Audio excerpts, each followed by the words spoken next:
Ketemu lagi dengan kita channel YouTube Bang Dery Tutorial.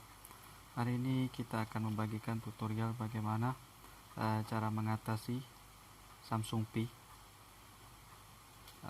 layar sentuh tidak bisa berfungsi. Jadi cukup bandel sekali untuk Samsung Pi ini. Ini awalnya bisa, tapi pas kita mau lem itu tidak bisa, ataupun juga mungkin habis jatuh. Layar sentuh sudah berapa kali kita ganti, kemudian LCD juga sudah berapa kali kita ganti, masih tidak bisa berfungsi. Ini seperti ini sudah kita ganti, kita belikan yang baru untuk layar sentuhnya. Kita coba, kemudian LCD coba kita tes juga, masih tidak mempan. Ini kita gunakan LCD layar sentuh yang masih lamanya, seperti itu.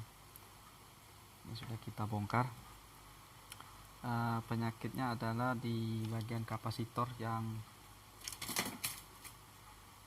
rusak seperti ini. Itu kapasitor yang kita bongkar. Ini kapasitor yang resistor yang besar, ini yang kecil. Yang kecil ini kita cabut saja untuk sementara, jadi bisa mengatasi karena di sini ada tegangan untuk layar sentuh.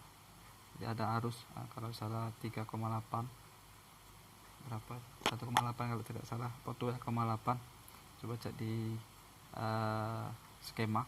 Tapi intinya kita tidak mengukur dari situ, kita coba dulu, kita copot saja dulu. Ini bisa jadi konslet seperti itu. Ini kita yang sudah kita copot. Mencopotnya ada, kita congkel saja menggunakan karter. Ini kita tarik saja seperti ini. Rupanya berhasil untuk sampai tahap di sini. Untuk jalurnya biasanya ke bagian sini ada resistor kalau salah, ke CPU. Ini ada 3 buah. Dia terhubung ke soket ataupun pin daripada layar sentuhnya nih, dia nyambung ke sini. Jadi kita harus tes satu persatu ke bagian sini ada nggak yang nyambung seperti itu. Itu agak repot, kita harus punya pengukuran, harus punya avometer, tapi kita paling singkatnya adalah kita coba cabut saja dulu untuk kapasitornya di bagian sini. Sampai di sini langsung berhasil. Kita cek saja dulu, kita tes. Ini sudah berhasil sebenarnya, ini hanya sebagai bagi ilmu saja. Jadi siapa tahu teman-teman ganti LCD, ganti layar sentuh sudah kita lakukan, masih tetap tidak bisa seperti itu. Kita coba tes. Agak bandel sekali, katanya habis jatuh ataupun habis kena air katanya. Rupanya kapasitornya yang short, jadi kita cabut saja yang di dekat kamera, dekat lensanya, lampu blitnya, itu yang kita copot. Jadi kalau misalnya ini kita copot dari sini,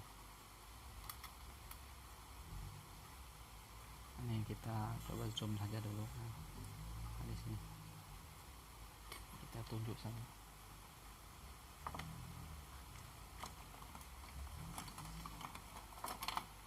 Biar nanti teman-teman bisa, ini tahap awal pertama kali saja, ini paling mudah, ini yang paling mudah. Untuk selanjutnya kalau masih tidak berhasil, baru kita masuk ke tahap yang lain. Kita ukur ke bagian dari jalur di soketnya, ke bagian sini.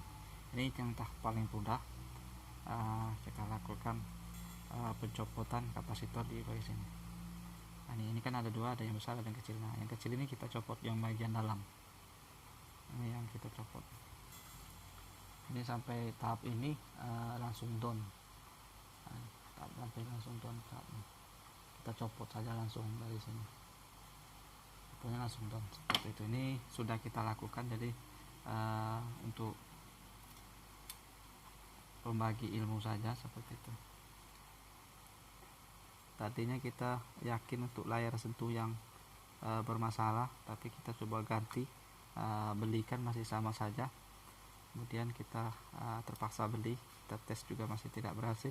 Kita coba beli supaya kita lebih aman untuk mengerjakannya di rumah seperti itu. Rupanya masih tidak berhasil, jadi kita coba untuk copot kapasitornya di dekat tegangan yang keluar, untuk tegangan ke IC laser sentuhnya seperti itu.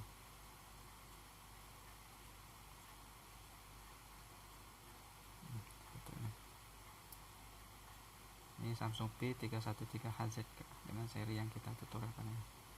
Ini layar sentuh sudah ganti baru juga, yang putih, yang lamanya masih tidak bisa, jadi kita beli dua rupanya.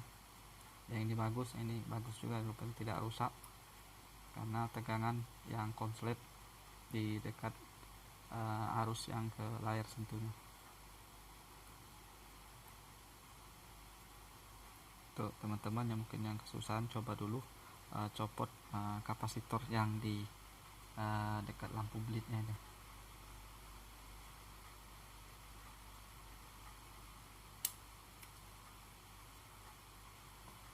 Ini tidak mengatasi masalah kita ganti layar sentuh karena dia tidak rusak, karena short di bagian layar sentuhnya seperti itu.